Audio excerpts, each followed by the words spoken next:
السلام عليكم ورحمة الله وبركاته. اللهم صل وسلم وبارك على سيدنا محمد.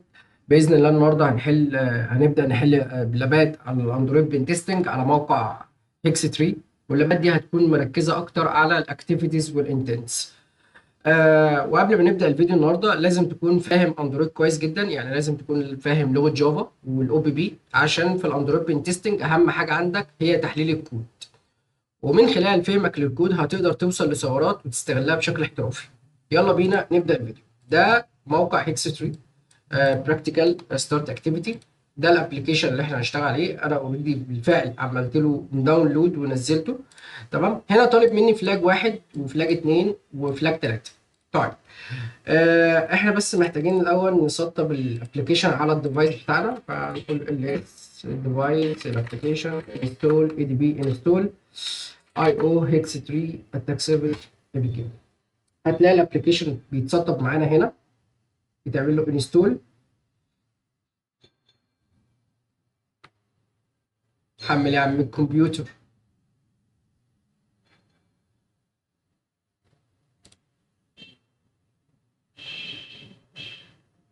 ده فين؟ اهو. سوري. اهو. لو جينا في نفتح الابلكيشن، فلاج 1 فلاج 2 فلاج 3. طيب، هو هنا عايزني احل فلاج واحد، اجيب الفلاج بتاعه. طيب، اول حاجه احنا بنروح لحاجه اسمها الريسورسز، بعد كده اندرويد مانيفست. ده اللي بيكون فيه كل حاجه على الابلكيشنز. طيب، احنا محتاجين نركز على الاكتيفيتي لان اللاب بتاعنا عباره عن اكتيفيتي. اكتيفيتي اهي. ده الاكتيفيتي. خلينا بس ناخد ده كده كوبي ونبدا نحلله. طيب، هنا الاكتيفيتي دي عباره عن شاشه، يعني مثلا زي انا في صفحه اللوجن على الابلكيشن فيعتبر شاشه. مثلا صفحه البروفايل دي اكتيفيتي شاشه برضه. يعني اي اكتيفيتي بتظهر قدامي هي شاشه. تمام. طيب، الاكتيفيتي هنا الشاشه بتاعتنا بتقول ان اندرويد نيم، وده الشاشه بتاعتها. تمام. بعد كده اندرويد اكسبورت ترو. اندرويد اكسبورت ترو معنى كده ان اي حد يقدر يكلم الابلكيشن ده او البيج دي. تمام. الشاشه دي من بره، مش لازم يخش جوه الابلكيشن. طيب، يعني ايه اندرويد اكسبورت ترو؟ يعني اي حد يقدر يكلمه من بره، مفيش ادنى مشكله. لحد هنا احنا تمام. طيب، محتاجين نخش جوه الكود بتاع فلاج 1 ده ونقرا الكود شويه. هنا public class activity ماشي. this flag هو حاطط لي فلاج هنا كبلين تكست. تمام. كهارد كودد يعني وكده، بس مش ده الفلاج اللي احنا عايزينه. احنا عايزين فلاج تاني. تمام. بعد كده عمل سوبر، عمل ده اللي اسمها اون كرييت. اون كرييت دي وظيفتها ان هي لما الشاشه دي بتتفتح الكود بتاع سكسس هي بتشتغل. تمام. يعني بمجرد ما الشاشه تتفتح الداله بتاعت سكسس دي تشتغل. ودي غالبا الداله اللي بتسجل ان حليت التحدي، او ان هي بتعرض لك الفلاج. طيب، احنا ازاي نقدر نعمل كول للاكتيفيتي دي ادام هي اكسبورت ترو؟ ازاي نقدر نكلمها من بره؟ ما فيش مشكله. انا هقول له ايه، هعمل كبروف اوف كونسبت كاثبات للثغره، يعني ان انا اقول له اي دي بي شيل اي ام قصدي داش ان. تمام. بعد كده هديله اسم الباكج بتاع الاندرويد اللي هو اسم الابلكيشن الداخلي ده الباكج نيم، هديله اسم الباكج. بعد كده هعمل سلاش واديله اسم الاكتيفيتي اللي انا عايز اعمل لها كول، اللي انا عايز اكلمها. تمام. ده اسم الاكتيفيتي. مش هي اكسبورت ترو يعني اي حد يقدر يكلمها من بره؟ بعد كده هقول له انتر. مسافه ان انا ادوس انتر هلاقي ان الشاشه بتاعت فلاج 1 دي اشتغلت معايا. على فكره انا لو جيت ادوس على فلاج 1 هلاقي ان هي اصلا ما ينفعش ان انا ادخل جواها. تمام. فانا مسافه يعني اول ما هضغط انتر على الكوماند لاين ده هيفتح لي فلاج 1. تمام. انتر. اي دي بي. انا اسف. اي دي بي شيل ستارت.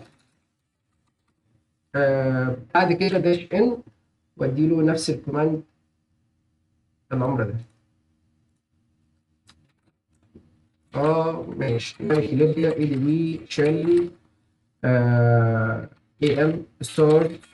هشرح الكوماند ده على فكره، بس هلاقي الفلاج ظهر معايا. طيب، انا ممكن ما اعرفش اخده كوبي من هنا. تمام. حلها ايه؟ حلها ان انا ممكن اعمل بس لينكس هنا. بعد كده اعمل اي دي بي كات. هنا في تفاصيل كتيره. هو الفكره لو انا كنت فاتح اللوب كات من شويه هنلاقي ان الفلاج ظهر معايا، بس اكيد طار مني. احنا ممكن نفتحها تاني، الفلاج يظهر معانا. تفاصيل كتيره قوي. مش مشكله، مش مشكله. عشان ايه؟ احنا ممكن نقول له ايه؟ done. ماشي. آه اتش بيزك. هو تقريبا أنا كنت حله قبل كده اهو. طيب بعد كده ايه تاني؟ نخش على الفلاج 2. تمام. طيب احنا محتاجين نبص على send an intent with extra to flag. طيب احنا محتاجين نبص على الكود بتاع فلاج 2. هناخد ده كده اي تحليل، خد الكود ده بره. وعشان هنا في تفاصيل كتيره جدا فانت هتوه، خد الكود بره. ده احلى تحليل انا بالنسبه لي بفضله. سواء في الجافا سكريبت في السورس كود، انا لما باجي احلل اكسكيوت للاكس اس اس انا باخد الكود بره في نوت باد او في الفيجوال ستوديو كود وابدا اشتغل عليه. طيب هنا اكتيفيتي دي شاشه، والشاشه دي بتاخد اندرويد نيم فلاج 2. تمام. هي اندرويد اكسبورت ترو، يعني اي حد يقدر يكلمها من بره. تمام. لحد دلوقتي احنا عارفين ان الموضوع ده ماشي. بعد كده الموضوع في حاجه اسمها انتنت فلتر. تمام.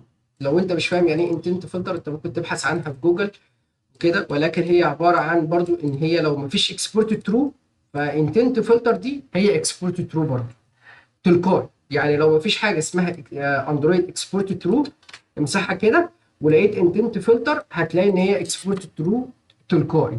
تمام. تمام. وبعد كده باخد حاجه اسمها اكشن اندرويد نيم، ودي الاكشن بتاعه. طيب خلينا نشرحها ببساطه كده. الاندرويد اكسبورت ترو دي معناها الاوضه. ماشي.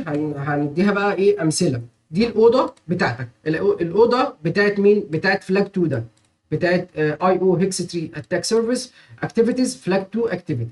دي الاوضه بتاعتها اندرويد اكسبورت ترو، دي الاوضه بتاعتها. تمام. الاوضه دي مفتوحه للشارع واي حد من بره يقدر يحاول يدخلها. تمام. طيب انتنت فلتر مع الاكشن ايه اللي بيتم؟ ده صاحب الاوضه، صاحب الاوضه عمل ايه؟ علق يافطه على الباب وبيقول للنظام بتاع الاندرويد انا قاعد هنا مستني رساله انتنت. تمام. معينه. لو حد بعت الرساله دي مكتوب عليها الاكشن ده، تمام، اتفضل خش الاوضه عادي. جميل. لحد هنا احنا تمام. عايزين نبص على الكود بتاع مين؟ بتاع فلاج 2. تعالى ندخل جوه الكود ده ونمسح بقى ده كده. احنا كده فهمنا الاندرويد مانيفست في فلاج 2. احنا ممكن ناخد الكود من هنا. تمام. ونرجع نبص عليه في حاجه فوق هنا. برضو هارد كود الكابلين تكست مش فارق معايا دلوقتي. خلينا نكمل الكود. جميل. طيب لحد هنا احنا تمام. ايه اللي نعمله؟ عايزين نقرا الكود ده string action equal get intent get action. طيب تعالى ناخد السطر ده وننزله تحت كده ونحلله لوحده. السطر ده بيقول ايه؟ السطر ده بيقول لك ان الابلكيشن هنا بيمسك الرساله اللي انت بعتها تفتح بيها الاوضه بتاع جيت انتنت. يعني ايه الكلام ده؟ يعني في انتنت فلتر صح؟ في انتنت فلتر. الانتنت فلتر دي جواها اكشن اسمها اي او هيكس 3 اكشن جيف فلاج. تعالى ناخد ده كده نحطه معانا في النوت باد. تمام. طيب فالكود ده بيقول ايه؟ بيقول ان الابلكيشن هنا بيمسك الرساله اللي انت بعتها تفتح بيها الاوضه عن طريق ايه؟ عن طريق جيت انتنت، وبيطلع منها اسم الاكشن اللي هو ده اي او هيكس 3 اكشن جيف فلاج. جميل. جميل قوي. وبيخزنه في كلمه اسمها اكشن. يعني يعني اكنه بيسالك انت جاي بناء على ايه. بس ده الكود شرحه بالمختصر كده. تمام. طيب لحد هنا احنا تمام. عايزين نشوف في هنا اف، بعد كده اكشن، بعد كده ايكوال نل نوت اكشن ايكوالز اي او هيكس 3 اكشن جيف فلاج، بعد كده يحصل ريتيرن. طيب احنا محتاجين ناخد الكود ده كده ننزل بيه تحت شويه. عايزين نكبر دي بسيطه. ماشي. عايزين نعرف اف كونديشن معروفه في اي لغه برمجه عباره عن شرط. تمام. وبعد كده اكشن ايكوال نل. عايزين ناخد الكلمه دي لوحدها وننزل بيها سطر ونشرحها. خلينا نقول الموضوع ده بيعمل ايه. الموضوع ده بيقول ان هو بيمسك الاكشن اللي انت جبته بيساله سؤالين. تمام. بيقول له هل الاكشن ده فاضي ومفيش حاجه مبعوثه معاه ولا لا. فلو فاضي يعني نل، يعني هو بيقول لك اكشن ايكوال يساوي نل، فارغ. فبيساله بيقول له هل الاكشن ده فاضي ومفيش حاجه مبعوثه معاه ولا لا. تمام. ما في. تمام. بعد كده العلامتين دول في اي لغه برمجه عباره عن اور او. تمام. يعني هو هنا ساله اول سؤال حصل هنا بيقول له هل الاكشن ده فاضي ومفيش حاجه مبعوثه معاه ولا او هل الاكشن ده بتساوي الكلمه دي ولا لا. مش فاهم حاجه هندسه، بعد اذنك فهمني. هفهمك. هو هنا اول سؤال ساله بيقول له هل الاكشن ده فاضي ومفيش حاجه مربوطه معاه ولا لا. تمام. طيب. او او هل الاكشن بتساوي العلامه دي يا جماعه. العلامه دي قصدي لا تساوي. في لغه البرمجه العلامه اللي هي التعجب دي لغه البرمجه اسمها النوت. لا تساوي الكلمه دي ولا لا. لو هي مش بتساوي الكلمه دي اعمل ريتيرن هنا، يعني مش هينفذ باقي الكود اللي تحت ده اللي هو سكسس. هندسه انا ترجمت بس حاسس ان انا ايه شويه. جميل. بص يا باشا هقول لك على حاجه. هو دلوقتي بيقول اكشن ايكوال نل. هل الاكشن اللي جاي ده هل الاكشن ده فاضي ومبعوث معاه حاجه ومفيش حاجه مبعوثه معاه ولا لا. تمام. او لو الاكشن اللي اليوزر بعته هل بتساوي الكلمه دي ولا لا. لو بتساوي الكلمه دي اعمل سكسس. لو مش بتساوي الكلمه دي بعد اذنك اعمل ريتيرن وما تكملش باقي الكود اللي تحت ده. جميل. يعني انت تقصد يا هندسه ان هو بيسال اليوزر سؤالين. اول سؤال انت الاكشن اللي انت بعته ده او الاكشن اللي انت جاي بيه ده فاضي اصلا ومفيش حاجه مبعوثه معاه. ولو مش فاضي تمام. نوت اكشن ايكوالز. لو مش فاضي هل الاكشن اللي انت بعته او الرساله اللي انت بعتها بتساوي الكلمه دي ولا لا. لو بتساوي هينفذ سكسس. طب لو مش بتساوي هيعمل ريتيرن للكود ومش هيكمل باقي الكود. جميل. طيب احنا نستغل حاجه زي دي ازاي. احنا خلاص عرفنا ان هي اكسبورت ترو وبياخد حاجه انتنت فلتر وبياخد معاها اكشن رساله. والاكشن دي بيقول لو الاكشن اللي اليوزر بعته بتساوي الكلمه دي نفذ بعد اذنك السكسس ده، نفذ الكود. جميل. طيب احنا ازاي ممكن نعمل بروف اوف كونسبت في الحاجه دي. يعني احنا ازاي نقدر نستغل النقطه دي. انا لو دخلت برضو دوست عليها هنا كده هتلاقي ان الكود هنا مش بيتنفذ معايا. جميل. طيب هقول له اي دي بي شيل اي ام ستارت. تمام. داش ان. بعد كده هديله اسم الباكج نيم. تمام. وبعد كده هديله الاكتيفيتي. انا تقريبا ما شرحتش الكود بتاع المره اللي فاتت، هشرحه دلوقتي. تمام. وبعد كده هضيف اوبشن من عندي. الاوبشن ده اللي هو داش ايه. طب داش ايه ده عباره عن ايه. عباره عن ان انا عايز ابعت له الرساله الصح. ما هو بيقول لو اليوزر باعت اكشن والاكشن ده بيساوي الكلمه دي اعمل سكسس. لو مش بتساوي الكلمه دي بعد اذنك اعمل ريتيرن وما تكملش باقي السكسس ده، ما تكملش باقي الكود ده. تمام. طيب انا هاخد الكود ده كده، هاخد الرساله دي كوبي واضيفها له هنا. تمام. خلينا بقى نشرح الكود. داش ان ده بيحدد الابلكيشن بالاكتيفيتي بتاعته. تمام. والداش ايه ده اللي بيحدد دي الاضافه اللي انا ضفتها عشان هبعت رساله انتنت. جميل. اول ما انا هدوس انتر تمام هلاقي ان فلاج ظهر معايا هنا اهو واقدر احطه في الويب سايت. انا بس ايه انتنت اكشنز هو ده بس. تمام كده. جميل. جميل. بس ده يعني الكود ببساطه انا من خلال تحليل الكود اناليسيز للكود عرفت ان هو بياخد اكشن. لو الاكشن اللي جايه من اليوزر بتساوي الكلمه دي نفذ سكسس. لو مش بتساوي الكلمه دي اعمل ريتيرن وما تكملش بقى الكود اللي تحت ده. تمام. ده كده فكره الفلاج التاني.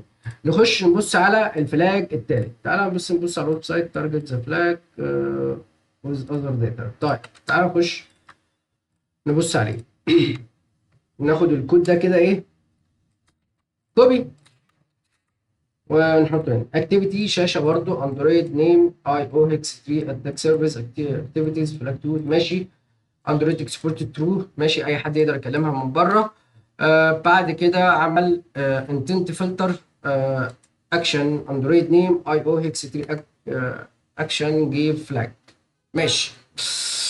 آه طيب احنا عرفنا الكود ده، عايزين نخش جوه الكود ونشوف هنعمل ايه هنا.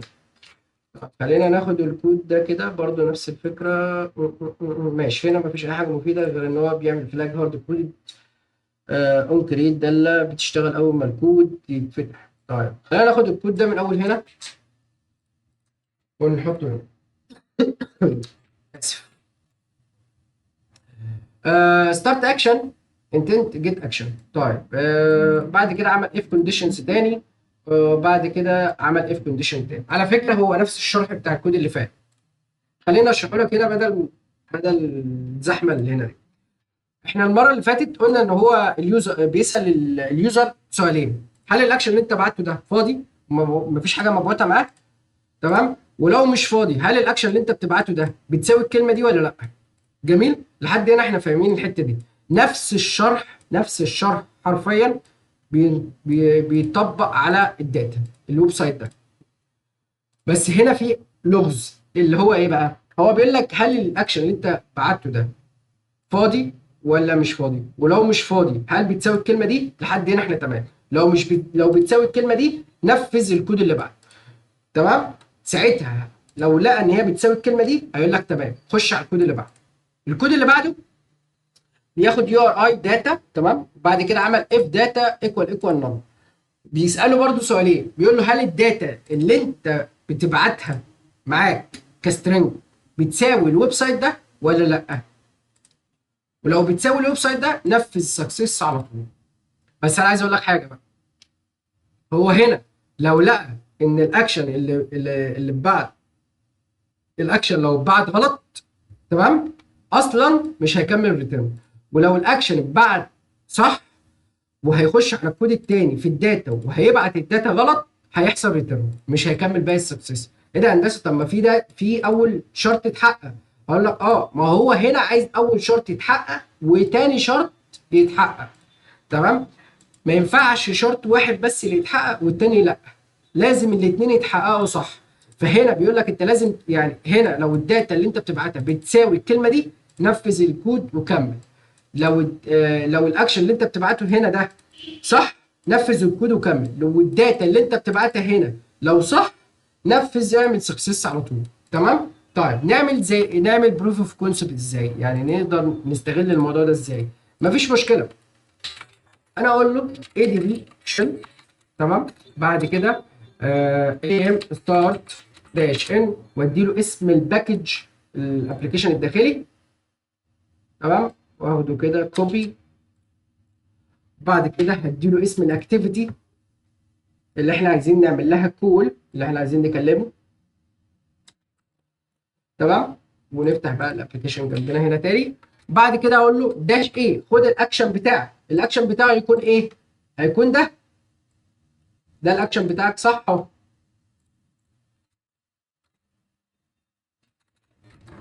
تمام. بعد كده هضيف اوبشن من عندي هقول له داش دي وافتح دبل كود كده واقول له ايه داش دي اللي هو يكون ايه؟ ده الويب سايت، دي الداتا اللي هتتبعت. تمام. دي الداتا اللي هتتبعت. على فكره انا لو غيرت الويب سايت ده الكود ده مش هيتنفذ ومش هيفتح حاجه وهيحصل ريتيرن ومش هيكمل باقي الكود.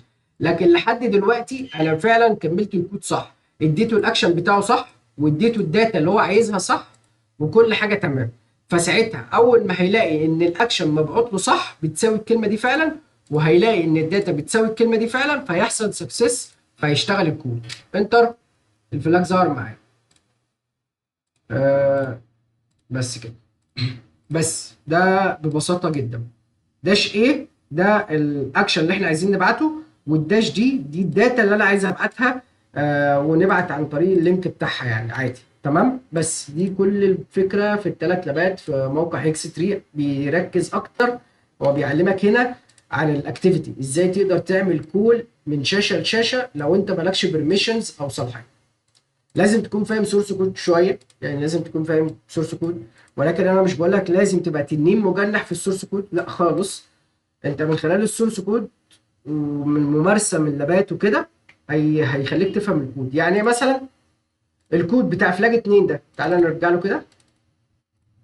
انت هنا فهمت ان هو لو الاكشن اللي انت بعته ده لو هو صح، هل بتساوي الكلمه دي ولا لا؟ لو هي بتساوي الكلمه دي هيحصل سكسس. نفس الفكره حصل هنا. لو الاكشن اللي انت بتبعته ده، هل الاكشن ده بتساوي الكلمه دي ولا لا؟ لو بتساوي الكلمه دي مش هيعمل ريتيرن وهيكمل باقي الكود اللي تحت. نفس الفكره الداتا، نفس فكره الاكشن بالظبط. الداتا، هل الداتا اللي انت بتدخلها دي فعلا، اصل العلامه دي، علامه التعجب دي معناها نوت، لا تساوي، بتساوي الكلمه دي او الويب سايت ده ولا لا؟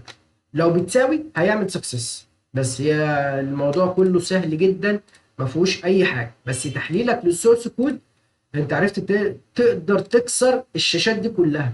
لو الشاشات دي ما بيكونش معاك اي ليها بيرميشنز صلاحيه، تقدر توصل لها من بره عادي لو هي اكسبورت ترو. وعلى فكره هي لو مش اكسبورت ترو مش هتقدر تعمل لها كول الا لو لقيت جواها انتنت فلتر بس. والسلام عليكم ورحمة الله وبركاته، واشوفكم في الفيديوهات الجاية.